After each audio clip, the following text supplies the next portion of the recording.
I trained to be a social psychologist in the field of child development and personality theory. I got my PhD from Stanford, and I was a professor at Harvard. I taught at Cal and Stanford and Harvard. I came from a middle-class, upwardly mobile family, and I got my PhD primarily out of fear. And when I got to Harvard, I assumed that now that I was in one of the inner temples, I would know. Down the hall from me in one direction was Erik Erikson, another was Dave Reisman, Jerry Bruner of cognitive psychology, some of the people who were social scientists who supposedly knew. But it stood to reason that if we all knew, we should really be grooving. And we weren't. Life just wasn't beautiful enough. Everybody was talking about the rat race, looking drawn out in a highly competitive field. And what bothered me was I knew I didn't know. But if you look in other people's eyes to get the image of who you are, it's pretty good. And everybody kept saying, well, he's a Harvard professor, so he knows. And my mother was proud of me. And I had collected all of the symbols of success in society, or at least a large number of them. I had a Cessna airplane, and a Mercedes-Benz, and a Triumph motorcycle. And I went skin diving in Nassau, and I sat on important committees. But every now and then, just before I'd be going to sleep, or when I'd be in the bathtub or something, there'd be that moment when there wasn't somebody else's eyes to look into to tell me how wonderful I was. And I knew that it wasn't enough. And I thought, well, I have 40 more years of this. And I think it is most likely that I would have gone along at that pace, just collecting more and more badges. But down the hall from me, I was a big empire builder. I had 40 research assistants and 2 secretaries and 4 offices at Harvard, and I was in 4 different departments. And down the hall from me, in a little closet-like room that didn't have any secretaries and nothing going, sat a man, and we became drinking buddies, and his name was Timothy Leary. And one evening, we talked about Mexico, and he said he was going to be in Mexico the next summer and invited me to visit with him. And in a drunken moment, I said, well, why don't we fly across the north of South America, because I'm a pilot. And he said, that's a great idea. So we made a plan, and I neglected to tell him that all I had was my student license.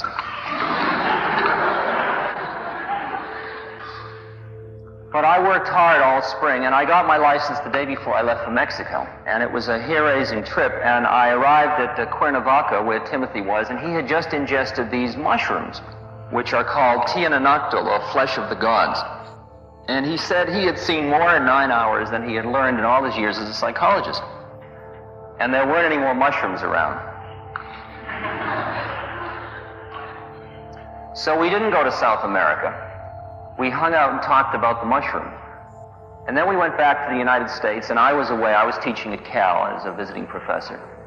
And when I got back in the spring, one night, on the night of a large snowstorm, I was invited over to Timothy's house. I was visiting my parents in this suburb near Timothy, about a few blocks away. And I walked a few blocks to ingest psilocybin, the synthetic of the Mexican mushrooms. And then I went off into the living room by myself. And this is the report of that few moments at that point. But now, a few hours later, I had gone off by myself to reflect upon these new feelings and senses. A deep calm pervaded my being. The rug crawled and the pictures smiled, all of which delighted me. Then I saw a figure standing about 8 feet away where a moment before there had been no one. I peered into the semi-darkness and recognized none other than myself, in cap and gown and hood as a professor. It was as if that part of me, which was Harvard professor, had separated or dissociated itself from me.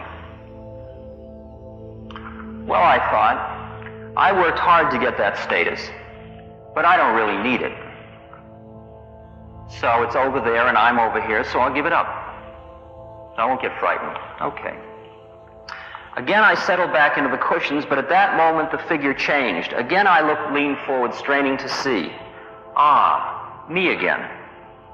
But now it was that aspect of me which was the social cosmopolite. Okay, so that goes too, I thought. Again and again, the figure changed, and I recognized over there all the different aspects I knew to be me. Cellist, pilot, etc. With each new presentation, I again and again reassured myself that I didn't need that anyway.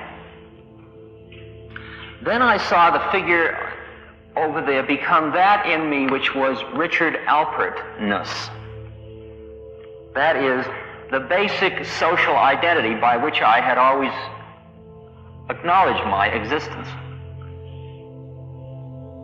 Sweat broke out on my forehead. I wasn't at all sure I could do without being Richard Alpert. Did that mean I'd have amnesia? Was that what this drug that this madman had given me was going to do? Would it be permanent? Should I call Tim? What the hell? I'll give up being Richard Alpert. I can always get a new social identity. At least I have my body. But I spoke too soon. As I looked down at my body for reassurance, I could see nothing below the kneecaps. And slowly, now to my horror, with my eyes wide open, I saw the progressive disappearance of limbs and then torso, until all there was the couch on which I had sat. This is usually known as a bad trip report. A scream formed in my throat. I felt that I was dying, since there was nothing in my universe that led me to believe in life after leaving the body. Doing without professorness, or loverness, or even Richard Alpertness was okay, but I certainly needed the body. Panic mounted, adrenaline shot through my system, my mouth became dry. But along with this, a voice sounded inside, what I don't know, but inside. An intimate voice asked very quietly and rather jocularly, it seemed to me, considering how distraught I was, "But who's minding the store?"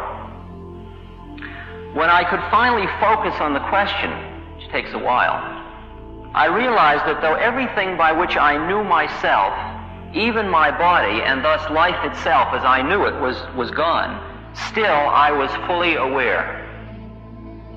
Not only that, but this aware I was watching the entire drama, including the panic, with calm compassion. Instantly, with this recognition, I felt a new kind of calmness, one of a profundity never experienced before. I had just found that I. Later I called it a scanning device, a point, an essence. Place where I existed independent of social and physical identity. That which was I was beyond life and death. And something else, that I knew. It really knew. It was wise rather than just knowledgeable. It was the voice inside that spoke truth. I recognized it, was one with it, and felt as if my entire life of looking to the outside world for reassurance was over. Now I need only look within to that place where I knew. Fear turned into exultation. I ran out into the snow laughing. In a moment the house was lost from view, but it was all right because inside I knew. At about 5:30 I walked through the silent land the few blocks, my heart full to overflowing with the joy of my newfound self. At my parents' home, I felt the urge to clear the walk, as any good young tribal buck might. Happily, I set about the task. Then the upstairs window flew open, and there were my parents. "Come to bed, you idiot."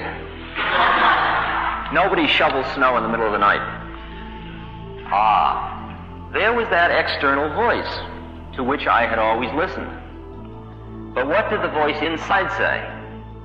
It said, "It's okay to shovel snow, and it's okay to be happy." I laughed up at them, danced a bit of a jig, and returned to shoveling. When I looked again, they had closed the window, and behind it, they too were smiling. It's known as a contact high.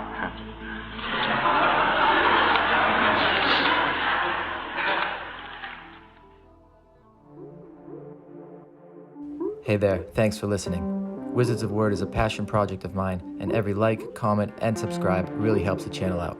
If you enjoy this video or get something from it, please consider smashing that like button or giving a subscribe. I'd really appreciate it. Thanks.